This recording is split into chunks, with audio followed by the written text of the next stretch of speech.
Hello friends, स्वागत है आप सभी का नॉलेज अड्डा एसएसपी में। फ्रेंड्स, समाजशास्त्र एक प्रश्न आता है कि हिंदू विवाह और मुस्लिम विवाह में अंतर लिखिए, या फिर हिंदू और मुस्लिम विवाह में क्या अंतर है बताइए। तो इसको मैं आज इस वीडियो में स्पष्ट करना चाहूँगा कि हिंदू विवाह और मुस्लिम विवाह क्या और कैसे है। सभी फ्रेंड्स से रिक्वेस्ट है, हमारे चैनल को सब्सक्राइब कर लीजिए और बेल आइकन को क्लिक कर दीजिए, जिससे हमारी सारी आने वाली वीडियो आपको मिलती रहे बिल्कुल मुफ्त में। हिंदू विवाह और मुस्लिम विवाह में अंतर। हिंदुओं में विवाह एक धार्मिक संस्कार है, जबकि मुसलमानों में विवाह को एक सामाजिक समझौता माना जाता है। हिंदू विवाह एक अस्थायी संबंध है जिसे तोड़ना हिंदू संस्कृति के विरुद्ध समझा जाता है। इसी कारण परंपरागत हिंदू विधवा पुनर्विवाह की इच्छा नहीं समझते, या फिर ये अच्छा नहीं समझा जाता।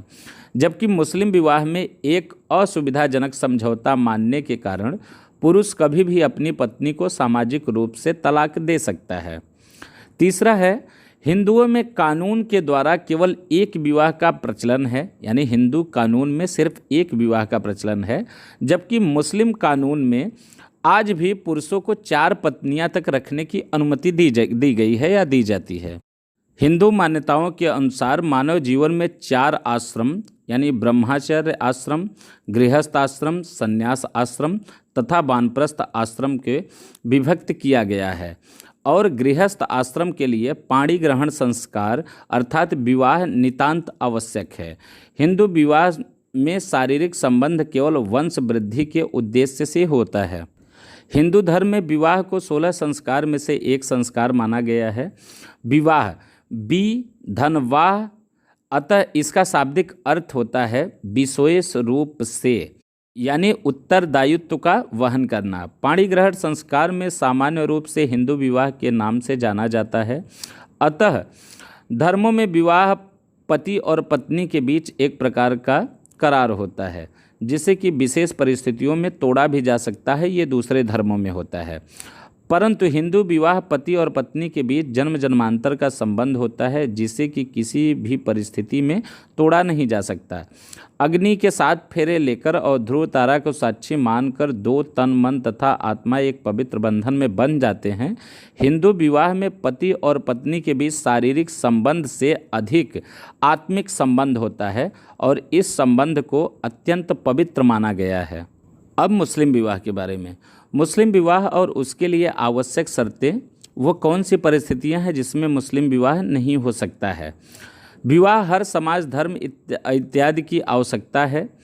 मुस्लिम विधि में विवाह, जिसे निकाह कहा गया है, उसकी अवधारणा रखी गई है। दाम्पत्य जीवन जीने के लिए विवाह की अनिवार्यता पर प्रत्येक समाज और व्यवस्था पर बल दिया गया है। इसी प्रकार से मुस्लिम विधि से भी विवाह पर बल दिया गया है।